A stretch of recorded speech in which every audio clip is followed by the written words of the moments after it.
పోలవరానికి అన్ని రకాల అనుమతులు సాధించిన గౌరవ ముఖ్యమంత్రి గారు, ఆ శాఖ ఉన్నతాధికారులు, ఆ శాఖ మంత్రివర్యులకి కృష్ణా డెల్టా ప్రజానీకం తరఫున, ఆంధ్రప్రదేశ్ జలయజ్ఞ సాధన సమితి తరఫున వారికి అభినందనలు, ధన్యవాదాలు, శుభాకాంక్షలు తెలియజేస్తా ఉన్నాం. ఎప్పుడో 61 సంవత్సరాల నుంచి సుదీర్ఘకాలంగా పెండింగ్ ప్రాజెక్టుగా పిలువబడే ఈ పోలవరం ప్రాజెక్టు ఏ ప్రభుత్వం వచ్చినా సరే వాగ్దానాలకి పరిమితమైన నేపథ్యంలో రాజశేఖర రెడ్డి గారు జలయజ్ఞంలో భాగంగా ఈ ప్రాజెక్టును చేపట్టి కృష్ణా గోదావరి అనుసంధానం పోలవరం ప్రాజెక్టు ద్వారానే సాధ్యమని చెప్పి చిత్తశుద్ధితోటి 10,000 కోట్ల రూపాయల పైబడే ఈ ప్రాజెక్టుని భూమి పూజ చేసిన కాడి నుంచి నేటి వరకు ఈ రాష్ట్రంలో ఉండే టీఆర్ఎస్ కానీ, మార్క్సిస్ట్ పార్టీ, తెలుగుదేశం పార్టీలు అనుక్షణం ప్రతిబంధంగా ఏర్పాటు చేస్తున్న నేపథ్యంలో, ఈ ప్రాజెక్టు మీద ప్రశ్నార్థకత ఏర్పడిన నేపథ్యంలో గౌరవ ముఖ్యమంత్రి గారు ఈ ప్రాంతానికి సంబంధించిన వాడు కాకపోయినప్పటికీ కూడా ఈ ప్రాంత ప్రజల మనోభావాలని, చిత్తశుద్ధిని గమనించి ఈ కృష్ణా గోదావరి డెల్టాల రైతాంగం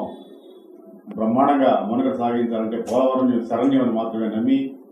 కేంద్ర ప్రభుత్వంతో మాట్లాడి పోట్లాడి అనేక రకాల అనుమతులు తీసుకొచ్చి ఈ పోలవరం సాధించడం నిజంగా గర్వకారణం. ఈ పోలవరం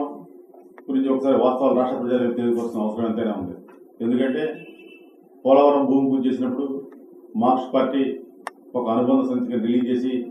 బ్రహ్మాండం వరం అని చెప్పి ప్రకటించి, ఆ తర్వాత మారిన కాలమాన పరిస్థితులకు అనుగుణంగా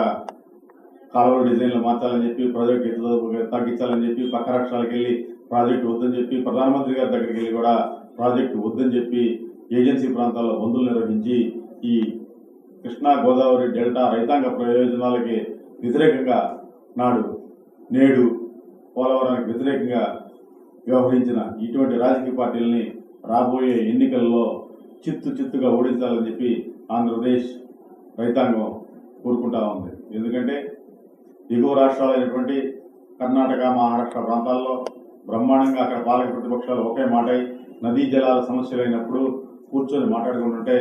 నేడు రాష్ట్రంలో మాత్రం మార్క్సిస్ట్ పార్టీ యొక్క వితండ వాదన వల్ల ఇక్కడ వాతావరణం కలుషితమయ్యి రైతాంగ ప్రయోజనాలు దెబ్బతింటున్నాయి. కాబట్టి ఇప్పటికైనా సరే ముఖ్యమంత్రి గారు చేసే జలయజ్ఞాన్ని సమర్థించి ఈ పోలవరం ప్రాజెక్టు రాష్ట్రానికి శరణ్యం అని చెప్పి రైతాంగం భావిస్తున్న నేపథ్యంలో ఇకనైనా సరే ప్రతిపక్షాలు జలయజ్ఞానికి అవరోధాలు, అడ్డంకులు సృష్టించకుండా కలిసి ముందుకు రావాల్సిందిగా ఈ కృష్ణా డెల్టా రైతాంగం తరఫున